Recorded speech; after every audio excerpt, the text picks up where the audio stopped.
Hey everyone, Wolf Lord Rho here. Before I begin today, a big thank you for the virtual gift voucher.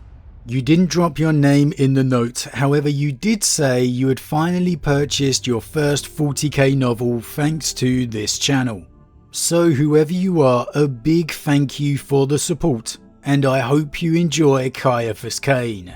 But on to today. Today we discuss the demon Primarch Angron, as we discuss not only his last appearance within the Imperium, but we ask just who or what could stop him should he return. General spoiler warning to begin, as we will be discussing events from across the Warhammer 40k universe, so you have been warned. But with that said, let's just jump straight in. Okay, so Angron, Primarch of the World Eaters. The one Primarch who was truly denied his destiny by the hands of fate during the scattering. The creation of the empathic healer was broken into madness by the world of Nuceria and the implantation of the Butcher's Nails. And well, from there we know his journey certainly didn't get any easier, ultimately ending up being raised to demonhood, becoming the chosen of Khorne, thanks in no small part to his betrayer of a brother Lorgar. And while his story during the Scouring is yet to be truly told, we know, as all demon Primarchs, he will be eventually drawn into the great game of the Chaos Gods, leading Khorne's forces against his brother gods. However, as always with the traitor Primarchs, there are still times when their attention can be turned back to the material world, and most importantly, the Imperium they have forsaken. And there are none of these occasions that have caused more turmoil to the Imperium than Angron's last appearance upon the world of Armageddon. The first war for Armageddon was in many ways the first sign of the apocalypse to come, for upon this hive world of the Imperium, Angron returned. For weeks the overwhelmed and exhausted defenders held out against desperate odds. Much of the world was already overrun by the time the Adeptus Astartes chapter of the Space Wolves arrived, led by the great wolf Logan Grimnar himself. And Grimnar wasted no time in descending to the surface, unleashing his wrath against the demon horde, dispatching his troops across the stretched front lines.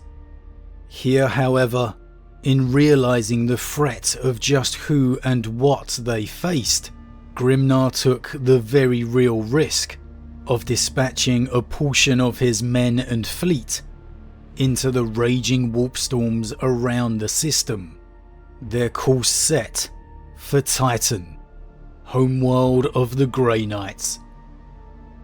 Now, we'll go into this more in depth another day, but these events are covered in the novel The Emperor's Gift by ADB, and I'll definitely be reviewing this later in the week, because, spoiler warning, this is an absolute must read.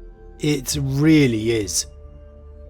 However, Grimnar's decision was not taken lightly, for knowledge of the Grey Knights is explicitly forbidden to any of the Adeptus Astartes outside the chapter masters. This elite creation of Malcador the Sigillite remains to this day one of the most closely guarded secrets in the entire Imperium. However, such is the threat that Angron possessed, Grimnar knew it had to be done. There was no other way. And so it was that when one of the ships finally made itself known to Titan, and the Grey Knights finally arrived upon Armageddon, they arrived in force. 109 Grey Knights.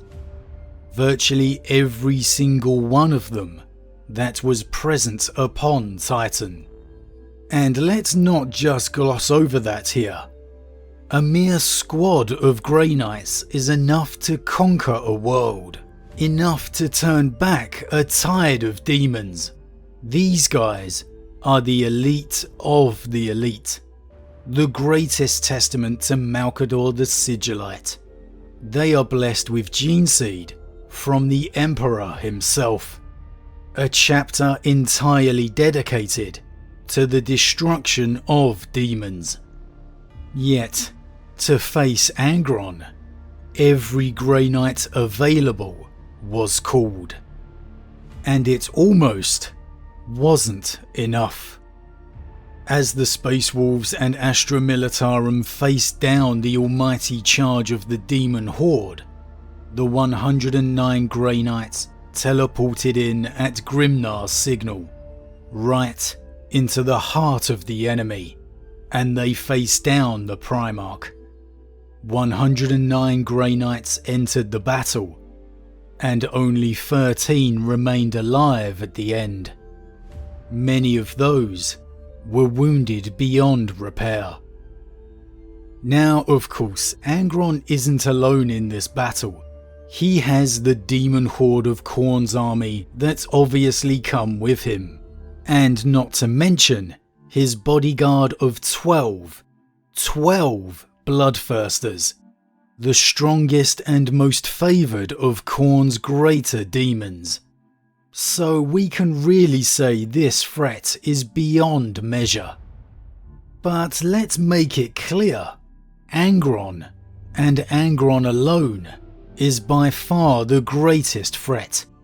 With a single swing of his sword, he slays 5 Grey Knights, and the chapter of Malcador focus everything and give everything to stop the demon Primarch.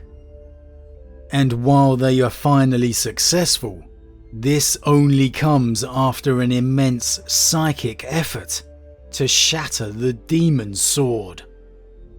Had this not been achieved, it's extremely likely the Grey Knights would not have stopped Angron at all.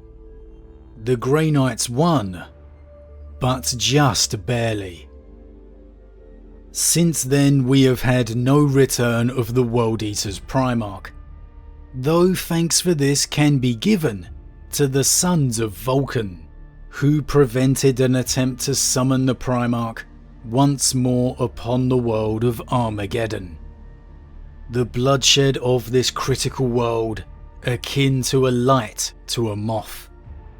The desire for blood for the Blood God, skulls for the Skull Throne, is almost too much to hold back. Regardless of this thwarted attempt, it's safe to say this is merely a temporary delay, and the wrath of Khorne and Angron is most certainly nearing once more. So we really have to ask, just who or what can stop him should he return? The obvious choice most people will turn to is of course his brother Roboute Guilliman. And while Guilliman would undoubtedly pose the greatest asset in defeating any enemy of the Imperium, I'm not sure you would want him going up against a demon elevated Primarch in combat. I know, Perturabo did it. But there's 2 very specific reasons Perturabo managed to pull it off. Firstly, the Iron Warriors were in a very specific situation. One where they could deny Angron the bloodshed he needed. Angron weakened as their battle continued. In a full-on battle of true war, this would not be an option. The bloodshed would be everywhere. And on a world such as Armageddon, to an almost inconceivable scale. Secondly, Perturabo is far more able to withstand and absorb punishment than his brother Guilliman ever has been. That is Perturabo's speciality. It's something Guilliman couldn't hope to emulate, at least to the same degree. There's no way Guilliman could absorb the punishment Angron would dish out, especially when he's heightened to his full power. So even with the Emperor's sword, I just can't see Guilliman standing much chance against Angron. At least not on his own. And you would like to think that Guilliman would know this, and indeed he most certainly would.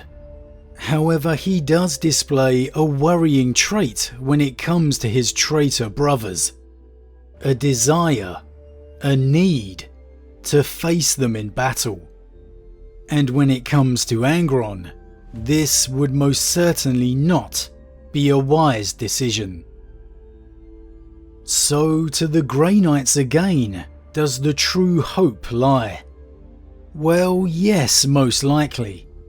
However, with the Great Rift now blighting the galaxy, the services of the Grey Knights will be in need now more than ever. The likelihood of so many being on Titan at the time of news breaking would be highly unlikely. So it would most probably take the Grey Knights a much longer time to gather the strength needed to face Angron. Who's to say how much destruction could be unleashed in this time? How many worlds may fall? And how much strength would Khorne's forces gather? Quite simply, 109 Grey Knights may not be enough the next time. You could even say Angron's defeat the last time was a little unexpected. His blade was shattered by one of prodigious psychic strength, and it took the sacrifice of many of his brethren. How many then would the Grey Knights need to assemble? 150? 200? More? How much longer would that take? The more you begin to think about it, the more you begin to realise of all the traitor Primarchs yet to return, it could be the return of Angron, who could just be the gravest threat of all. But as always guys, what do you think? Is Angron the greatest demon Primarch threat to come? Is Guilliman the greatest weapon the Imperium has? Or is it to Titan the Imperium must once more turn? Or instead, is there another weapon the Imperium must turn to? As always, leave your thoughts in the comments below, I love to read them. Huge thank you to all my subscribers, your support truly means a lot to me, it really does. And if you're new, please consider subscribing to help the channel grow. And if you enjoyed this particular vid, then why not drop a like on it too. But with that said, I am off, and I'll see you all again real soon.